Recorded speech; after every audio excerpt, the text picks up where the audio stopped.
Hello दोस्तों। तो आज हम लोग सीबीएसई 10th का और बीबीआई सवाल को हम लोग देखेंगे जो 10 मार्च को एग्ज़ाम होने वाला है। तो इसमें पहला नंबर सवाल को हम लोग देखेंगे। Sum of two number is 105 and their difference is 45। ठीक है, सम है 105, तब नंबर पूछा है कि नंबर क्या होगा। नंबर दो नंबर है, इसलिए हमने एक एक्स माना है और एक को वाई माना है। तो जब सम करेंगे तो कितने के बराबर हो जाएगा? 105 के बराबर, यानी x plus y equal to 105 हो जाएगा। फिर डिफरेंस है 45 का, तो इसका डिफरेंस निकाले एक्स माइनस वाई दोनों नंबर का, तो 45 के इक्वल में हो गया। अब ये दोनों इक्वेशन को, यहाँ इक्वेशन 1 था और यहाँ इक्वेशन जो है हम लोग का 2 है। अब ये दोनों इक्वेशन को ऐड किए हैं। क्या किए हैं? दोनों इक्वेशन को ऐड किए हैं। तो x प्लस वाई 105 के बराबर है और x माइनस वाई 45 के बराबर है। एक प्लस में y और एक माइनस में y है, कैंसिल हो गया। क्या बचा? x और x मिलकर के 2x हो गया। 105 और 45 जोड़ेंगे 150। x का वैल्यू निकालेंगे, 2 मल्टीप्लाई में है, डिवाइड में आ गया, यानी x का वैल्यू हो गया 75। जब x का वैल्यू अगर हम 75 को रखें, कौन सा इक्वेशन 1 में रखें या इक्वेशन 2 में रखें? चलिए तो 1 में रखें। x plus y equal to हो गया 105, दिया हुआ है ना 105। x की जगह पे हमने 75 को रखा है, तो आ गया 75 प्लस वाई, और y यहीं छोड़ दिया, 75 प्लस में है, चला गया माइनस में, यानी यहाँ से 30। अब यहाँ से दो वैल्यू निकालने थे, दो नंबर निकालना था। वो नंबर आ गया एक 75 और एक आ गया हम लोग का, एक जो हो गया कौन सा नंबर? 30 नंबर है ना, सॉरी ये 30। तो एक 75 और एक 30 आ गया। अब इसी तरीके से हम लोग दूसरा नंबर सवाल को हम लोग देखेंगे। दूसरा नंबर सवाल को थोड़ा सा यहाँ पे हम लोग देखें तो क्या बोल रहा है? द डिनोमिनेटर है ना of a fraction is 1 more than twice the numerator of the, है ना, ठीक है। डिनोमिनेटर जो है वो न्यूमरेटर से डबल से ट्वाइस से एक ज़्यादा है। If the sum of the fraction and its reciprocal, अगर उसके फ्रैक्शन को और उसके रिसिप्रोकल को अगर जोड़े तो इसका सम दिया हुआ है। इसका सम कितना दिया हुआ है? तो इसका सम दिया हुआ है 2 होल 16/26 दिया हुआ है, ठीक है, और 21 है। तब फ्रैक्शन पूछा, तो मान लेते हैं कि न्यूमरेटर फ्रैक्शन का x है, तो डिनोमिनेटर क्या हो जाएगा? यहाँ से देखिए, डिनोमिनेटर जो है ट्वाइस द न्यूमरेटर, न्यूमरेटर के ट्वाइस, ट्वाइस से एक ज़्यादा पूछा है, मोर देन 1 मोर देन, क्या पूछा है? 1 मोर देन पूछा है ना। यहाँ पे ज़रा देख लीजिए, 1 मोर देन पूछा है, तो 1 मोर देन यहाँ से, ठीक है, 1 मोर देन, चलिए ठीक है, 1 मोर देन है यहाँ पे, ठीक है। अब अगला यहाँ से हम लोग इसको देखेंगे। अब जो है यहाँ से पूछा, तब न्यूमरेटर को x माने तो डिनोमिनेटर हो जाएगा 2x प्लस 1। अब sum of the fraction and its reciprocal, इसका सम, फ्रैक्शन का सम और उसका रिसिप्रोकल दिया हुआ है हम लोग का 2 होल 16/21। तो फ्रैक्शन क्या हो जाएगा? न्यूमरेटर बाय डिनोमिनेटर यहाँ से लिख दिए है ना, न्यूमरेटर बाय डिनोमिनेटर यहाँ लिखा हुआ है।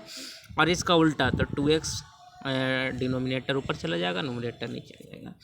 और इसको जब यहाँ से हम लोग तोड़ेंगे मिक्स फ्रैक्शन को, तब यहाँ से आ जाएगा कितना? 58/21। अब यहाँ से दोनों को क्या किए हैं? दोनों को एलसीएम निकालने हैं। डिनोमिनेटर 2x प्लस 1 और x है, तो 2x प्लस 1 हो गया और x हो गया।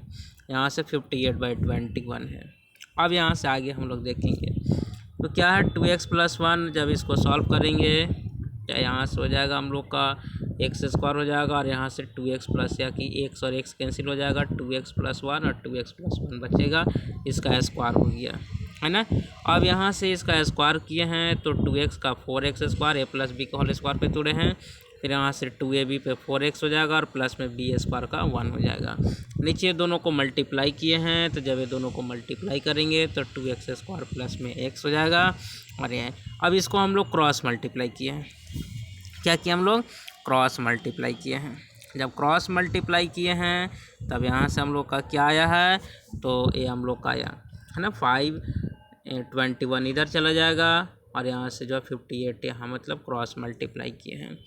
चलिए अब इसको मल्टीप्लाई किए तो 21 में 5 से मल्टीप्लाई किए 105 हो गया। 21 में 4 से मल्टीप्लाई किए तो 84 हो गया। 21 में 1 से मल्टीप्लाई करेंगे है ना तो यहाँ से आएगा 1 यानी 21 हो जाएगा।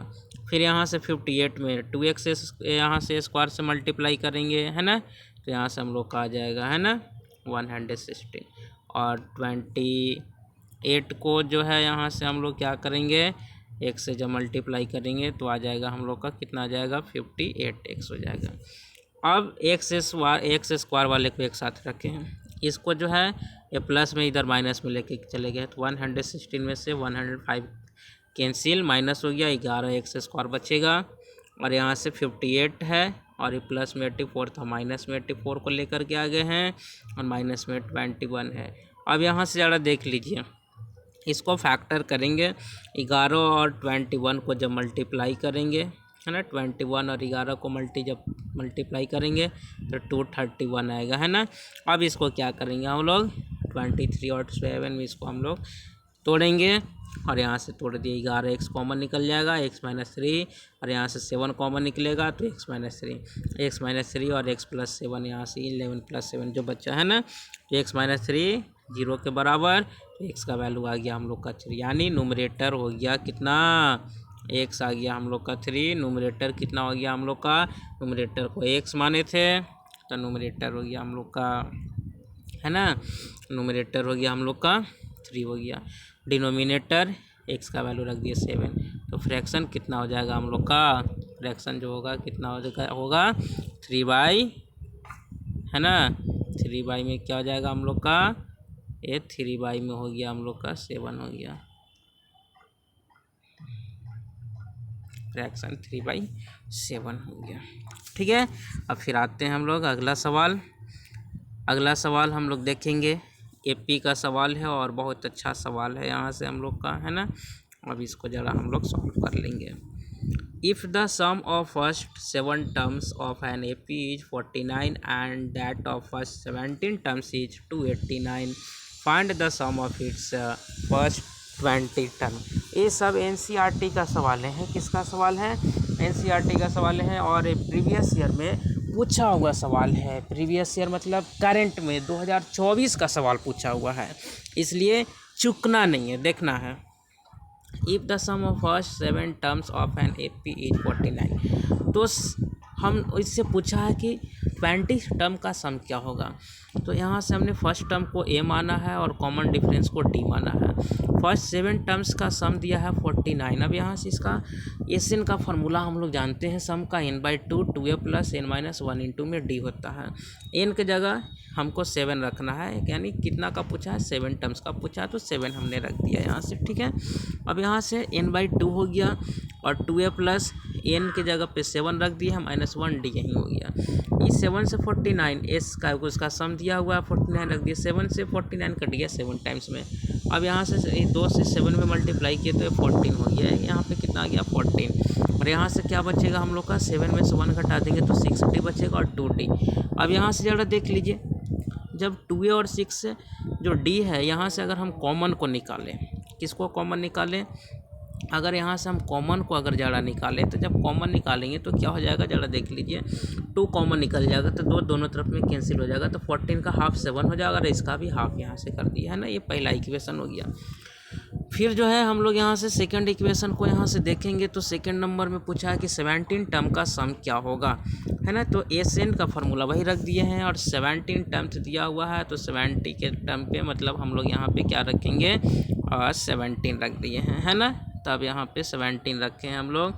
17/2 17 - 1 हो गया, डी हो गया और सम दिया था 289 कट गया 17 टाइम्स में और यहाँ से ज़रा देख लीजिए 2a + 16d और A2 कॉमन निकालेंगे तो 34 का 17 हो जाएगा। 2A यहाँ से कैंसिल, यानी A बचेगा और 80 हो जाएगा। अब 2 इक्वेशन आया हमारे पास में, है ना।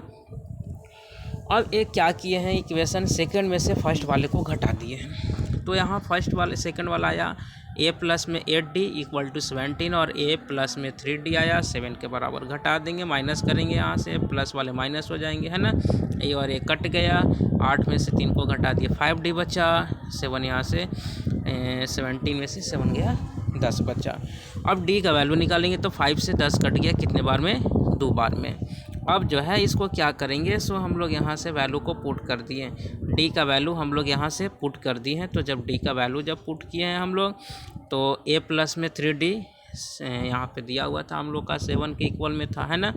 A और D का वैल्यू यहाँ से 2 रख दिए तो A का वैल्यू आ गया 1। अब पूछा कि 20 टर्म का सम क्या होगा। क्वेश्चन में हम लोग का दिया हुआ था 20 टर्म का सम क्या होगा। एस 20 पे हमने लगा दिया, तो A भी मालूम हो गया हम लोग का 1, N भी मालूम है हम लोग का 20 माइनस 1 10 हो गया, 2 हो गया, 20 में से 1 घटा देंगे 19 हो जाएगा, और 2 मल्टीप्लाई करेंगे, कॉमन डिफरेंस है 38, 10 इंटू 40 यानी कितना हो जाएगा 400, यानी इसका सम कितना हो जाएगा 400 हो जाएगा, है ना। इसका जो सम होगा कितना हो जाएगा 400 का इसका सम हो जाएगा, ठीक है। फिर अगला नंबर सवाल पे हम लोग आते हैं।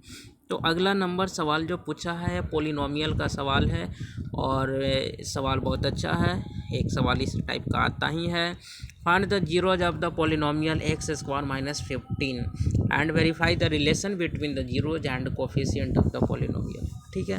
अब यहाँ से देखते हैं क्या है, पी एक्स हम लोग का दे दिया है एक्स स्क्वायर, है ना, एक्स स्क्वायर है और माइनस में 15 दिया हुआ है। तो एक्स स्क्वायर माइनस में 0x प्लस में है कि एक्स वाले टर्म है, नहीं तो 0 इसको मान लिए। अगर इसको 0 निकालना है तो 0 के बराबर में कर देंगे, एक्स स्क्वायर 15 हो जाएगा, एक्स जब निकालेंगे तो रूट से प्लस माइनस के साथ में हो जाएगा। अब एक 0 अल्फ़ा और एक बीटा, तो अल्फ़ा बराबर हो गया रूट 15 प्लस में, और एक बीटा बराबर हो गया माइनस में, रूट 15 हो गया। अब इसके अगला सवाल को हम देखते हैं। अब पूछा है इसका वेरीफाई करना है, तो वेरीफाई के लिए यहाँ से हम लोग चलेंगे, sum of zeros alpha plus beta निकालेंगे, तो एक प्लस में रूट 15, एक माइनस में 0 हो गया। अब 0 इस सवाल में यहाँ से ज़रा गौर से देखिए आप लोग, क्या है वहाँ पे लिखा हुआ है ना, एक गौर से हमको सवाल को देखना है, गौर से क्या है सवाल। तो 0 जो है कोफिशिएंट टर्म है, माइनस लगा दिए वहाँ पे, ठीक है, और 1 जो है कोफिशिएंट ऑफ एक्स स्क्वायर है। प्रोडक्ट ऑफ जीरोज पूछा है, तो product of zeros alpha into beta होता है, दोनों को प्रोडक्ट करेंगे, रूट कैंसिल हो जाएगा, माइनस 15 बचेगा, और माइनस 15 देख लीजिए यहाँ कांस्टेंट टर्म है ना, और 1 जो है कोफिशिएंट ऑफ क्या है एक्स स्क्वायर है। तो एक सवाल इसका फिक्स जो है इस प्रकार का सवाल पूछता है ना। फिर अब आते हैं हम लोग अगला सवाल में। अब अगला सवाल हम लोग का क्या है, ये 5 नंबर जो सवाल है उसका हम लोग देखते हैं। The ratio of the 10th term to its 30th term of an AP is 1:3 है। मतलब बोल रहा है कि किसी AP का 10 टर्म का रेशियो और उसके 30 टर्म का जो रेशियो है वो रेशियो कितने के इक्वल में दिया हुआ है, तो उसका रेशियो जो है वहाँ पे दिया हुआ है 1:3 दिया हुआ है, और sum of its first 6 term is 42, और फर्स्ट मतलब शुरुआत से जो है उसका फर्स्ट टर्म 6 टर्म का सम जो दिया हुआ है 42। तो पूछा है first term and common difference इसका पूछा। चलिए आते हैं, तो मान लिए इसका फर्स्ट टर्म जो है first term of an AP BA and common difference is D, है ना। इसका जो है मान लिए हम A, और यहाँ एक मान लिए हम D मान लिए, ठीक है। अब आगे देखते हैं, तो पूछा है कि 10 टर्म, तो 10 टर्म AP का क्या हो जाएगा, AP का जो होगा 10 टर्म क्या हो जाएगा हम लोग का A प्लस में 90 हो जाएगा, 30 टर्म हो जाएगा A प्लस में 20 90 हो जाएगा, एक कम डी होता है। अब ये दोनों का रेशियो यहाँ से हम दोनों का रेशियो देख रहे हैं, है ना। जब ये दोनों का रेशियो जब हम देख रहे हैं तो रेशियो में क्या है, सो ज़रा देखिएगा, A प्लस 90 और A प्लस 20 90 1/3 के इक्वल हो गया। इसको क्रॉस मल्टीप्लाई करेंगे हम लोग, जब क्रॉस मल्टीप्लाई हमने किया है तो 3 में A से मल्टीप्लाई किया, 3A प्लस में 27 हो गया, और इधर में बच्चा A प्लस में 20 90, A वाले को इधर लेके चले हैं, माइनस यहाँ पे तो यहाँ से जब क्रॉस मल्टीप्लाई किया हम लोग तो 3a प्लस में 27d और यहाँ से a प्लस में जो हो गया 29d। ए वाले को यहाँ से लेके चले आए है ना, तो इधर चला जाएगा और इसको भी यहाँ से घटा दिए हम लोग, तो a प्लस में -2d बराबर 0 हो गया।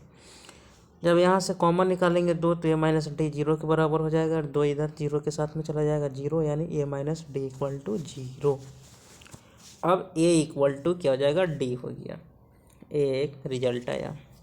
अब पूछा है इसका टर्म, पूछा है कि फर्स्ट टर्म जो है इसका जो है 6 टर्म का सम दिया हुआ है 42। एस एन का फॉर्मूला यहाँ से लगा दिया हम, A6 एन के जगह 6 रख दिया है, देख लीजिए रख दिए हैं। 2a प्लस 5 बच्चा यहाँ से कट गया 3 बार में और A3 इधर आ गया है ना, यहाँ से डिवाइड में तो 14 हो गया और 2a प्लस 5d। अब यहाँ देखिए क्या रिजल्ट हम लोग लेकर के आए हैं। रिजल्ट यहाँ a इक्वल टू क्या आया है, हम लोग का d आया है। तो अगर हम d की जगह a रख दें तो 2a और यहाँ से 5a मिल करके कितना हो जाएगा, 7a हो जाएगा और 7 इक्वल टू हो जाएगा 14 है ना, यहाँ 14 दिया हुआ था। a का वैल्यू 2 हो गया, जब a का वैल्यू 2 हो गया तो d का भी वैल्यू 2 हो जाएगा, कहा कि दोनों क्या है, इक्वल, a और d इक्वल है। तो ये हम लोग का कॉमन डिफरेंस और फर्स्ट टर्म हम लोग को निकालना था। अब अगला सवाल आते हैं, एनसीईआरटी का सवाल है और ट्रिगोनोमेट्री का सवाल है और ये बहुत अच्छा सा सवाल है। क्या जरा इसमें पूछा है सो जरा देख लीजिए। तो इसमें पूछा है, बहुत अच्छा सवाल है, पूछा है इसमें साइन थीटा माइनस में 2 साइन क्यूब थीटा और डिवाइड में है यहाँ पे 2 कॉस क्यूब थीटा माइनस में कॉस थीटा, इसको प्रूव करके लाना है टेन थीटा। चलिए अब जरा देख लीजिए, तो दोनों ऊपर में जरा देखें तो साइन कॉमन है, साइन को कॉमन निकाल लें बच्चा, 1 माइनस में 2 साइन स्क्वायर थीटा। फिर यहाँ कॉस है, नीचे कॉमन कॉस निकाल दिया बच्चा, 2 कॉस स्क्वायर माइनस 1। अच्छा अब 1 को क्या लिख सकते हैं, 1 को लिख सकते हैं हम लोग, फार्मूला जानते हैं, sine square theta plus cos square theta. 2 sine square theta है, यहीं पे ही रख दिए हम। नीचे में जरा देखिए तो 2 कॉस स्क्वायर यही था, 1 के जगह पे क्या रख दिए हैं, sine square plus cos square theta होता, माइनस में है तो दोनों टर्म क्या हो गया, माइनस में आ गया। अब जरा देखिएगा कॉस ऊपर बच गया, ये 2 साइन स्क्वायर माइनस में से एक साइन को घटा दिए तो साइन स्क्वायर बचा। नीचे में जरा देख लीजिए कॉस स्क्वायर में से कॉस स्क्वायर कैंसिल हो गया तो कॉस स्क्वायर बचा, माइनस में साइन स्क्वायर है तो साइन स्क्वायर ही बचा। अब जरा देख लीजिए ऊपर दोनों सेम हो गए, cos square theta minus sine square, नीचे भी कॉस स्क्वायर माइनस में साइन स्क्वायर, ये दोनों कैंसिल हो गया, बचा क्या यहाँ से हम लोग का, sine by cos. Sine by cos क्या होता है, टेन थीटा, और यही प्रूव करना था हम लोग का। अब अगला सवाल जो है हम लोग देखेंगे, अगला सवाल जो है हम लोग का 7 नंबर क्या सवाल पूछा है, जरा इसको हम लोग देख लेते हैं। 7 नंबर सवाल, 7 नंबर सवाल है कि कॉस थीटा इक्वल टू √3/2 है and sine phi equal to 1/2 है, तब find tan theta plus phi का वैल्यू पूछा। तो अब इस पर हम लोग जरा गौर करेंगे है ना, आइए अब इस पर हम लोग देखेंगे क्या है। सो कॉस थीटा √3/2, तो कॉस थीटा √3/2 कॉस के कितना में था, 30 में, तो थीटा इक्वेट जब करेंगे तो कितने के बराबर आ गया, 30 के बराबर। साइन फाई 1/2 है, साइन फाई 1/2 होता है 30 में, यानी फाई का वैल्यू आ गया हम लोग का 30 आ गया। हमसे पूछा क्या है, टेन थीटा प्लस फाई, तो 30, यहाँ भी थीटा का भी वैल्यू 30 और फाई का भी टेन 60 का वैल्यू कितना होता है, √3 होता है। ठीक है, अगला नंबर सवाल आते हैं, बहुत बढ़िया सवाल है, लाजवाब सवाल है। If the diagonals of a quadrilateral divide each other proportionally then it is, तो वह पैरेललोग्राम होगा। कौन होगा, पैरेललोग्राम होगा। इसका आंसर जो हो जाएगा कौन सा हो जाएगा, पैरेललोग्राम। या ऑब्जेक्टिव का सवाल पूछा है, क्वाड्रिलेटरल का जो होता है डिवाइड जो होगा और क्या होगा, और डिवाइड और प्रोपोर्शन में जब डिवाइड होता है वो पैरेललोग्राम का ही होता है। किसका होता है, पैरेललोग्राम का होता है। अब 9 नंबर सवाल जो है, 9 नंबर जो सवाल यहाँ से पूछा है, लेंथ डी का पूछा है। ए डी का वैल्यू दे दिया है 2 सेंटीमीटर का है ना, और बी डी का वैल्यू 3 दे दिया है। फिर इधर से जो है बी सी का वैल्यू 7.5 दिया हुआ है। तो लेंथ ऑफ डी पूछा है, डी का लेंथ कितना होगा। हाँ, और डी पैरेलल क्या है, बी सी है। अब इसमें से जो है आप जो है इसका आंसर जो है कमेंट में कर करके बताइएगा, बहुत अच्छा सवाल है। तब अगला 10 नंबर पे हम लोग आते हैं। एक सर्कल है और वो जो है एक सेंटर है हम लोग का, और ये जो है पी और टी जो देख रहे हैं वो टेंजेंट है पी टी हम लोग का। यहाँ से 35 का एंगल बना हुआ है, और तो जानते ही हैं कि यहाँ पे जो एंगल जो बनेगा वो 90 का बन जाएगा, है ना। तो 90 प्लस में क्या हो जाएगा 35। और ये जब सम एक ट्रेंगल का अगर हम दो सम करते तो एक्सटीरियर एंगल के इक्वल यानी एक्स के इक्वल आ जाएगा। ये दोनों को जोड़ेंगे तो क्या आ जाएगा, इसका आंसर जो हो जाएगा 125। आप लोग 9 नंबर सवाल का जो है ना कमेंट कर करके हमको कमेंट में आप लोग इसको जो है 9 नंबर सवाल बताइए, आप लोग 9 नंबर सवाल, है ना। चलिए तब तक के लिए धन्यवाद है, पढ़ते रहिए, प्रैक्टिस करते रहिए। जय हिंद, जय भारत। अच्छा लगे लाइक कीजिए, सब्सक्राइब कीजिए, शेयर कीजिए।